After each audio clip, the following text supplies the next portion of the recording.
Welcome to Rajapalayam recipes. இன்றைக்கி இப்போ மொச்சை சீசன்னால் இந்த மொச்சை வரும்போது தான் இந்த மாதிரிலாம் பண்ண முடியும். பச்சை மொச்சை வச்சு ஒரு ராஜபாளையம் ஸ்டைலில் கத்திரிக்காயும் மொச்சையும் இந்த கல்யாண வீட்டிலெல்லாம் கொடுப்பாங்கள்ல, அந்த மாதிரி தான் பண்ண போகிறோம்.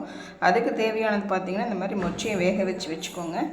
கத்திரிக்காயும் இந்த மாதிரி உங்களுக்கு எவ்வளோ தேவையோ, நான் இது 2 பேருக்கு பண்ணுறேன். அந்த மாதிரி வேக வச்சுக்கிட்டு வெங்காயம், பூண்டு, இஞ்சி, கருவேப்பிலை, 2 தக்காளி, இவ்வளோதான்.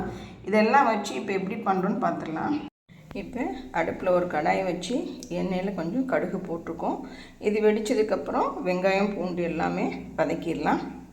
இப்போ பார்த்திங்கன்னா வெங்காயம், பூண்டு, கருவேப்பிலை, பச்சை மிளகாய் நான் போடலை. ஏன்னா இதில் நம்ம பொடி போடுறதுனால நான் பச்சை மிளகாய் போடலை.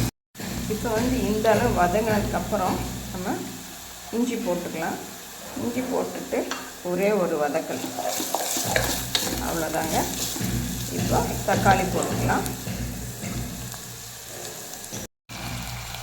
இப்போ தக்காளி போட்டாச்சுங்க. இது நல்லா பேஸ்ட் மாதிரி ஆனதுக்கப்புறம் பார்த்துடலாம்.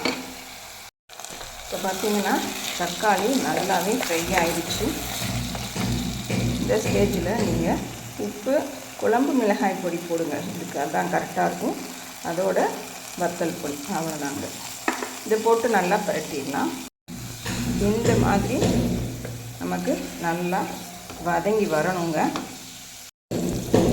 இப்போது இந்த ஸ்டேஜில் கத்திரிக்காயை போடுறோம். இந்த கத்திரிக்காய் எப்படி வேக வைக்கணும்னா, இந்த மாதிரி நீளமாக கட் பண்ணிவிட்டு உப்பு, புளி, காரம் எல்லாமே போட்டு வேக வச்சுங்க. புளி ரொம்ப கொஞ்சமாக தான் போட்டேன். ஏன்னா நான் 2 கத்திரிக்காய் தான் போட்டிருக்கேன்.